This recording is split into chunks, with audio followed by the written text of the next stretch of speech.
Today the Honorable Supreme Court, when it resumed its post-lunch proceeding, the Solicitor General of India gave very categorical and specific answer that so far the appointment in Waqf Council and Waqf Board is concerned, the government will not make any appointment till the next date of hearing. The second was regarding the Waqf by user. So the Solicitor General said that those Waqf by user which is registered and gazetted, that will not be denotified till the next date of hearing. Meaning thereby rest of the provisions of the amendment of Waqf Act 2025 will continue and it will be given effect by the government. So what the Solicitor General submitted, do you think it's some kind of a back step?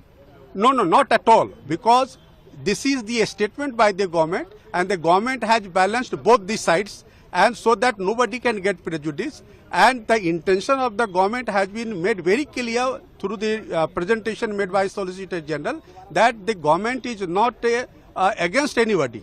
So they want that the innocent people should not suffer because of the draconian provision which the Waqf Act was having earlier, prior to amendment. So now those draconian provisions have been taken away, and therefore if you remember today, even today the Honorable Chief Justice made very observation that those are very good amendments, and those are amendments are to be worth to be welcomed.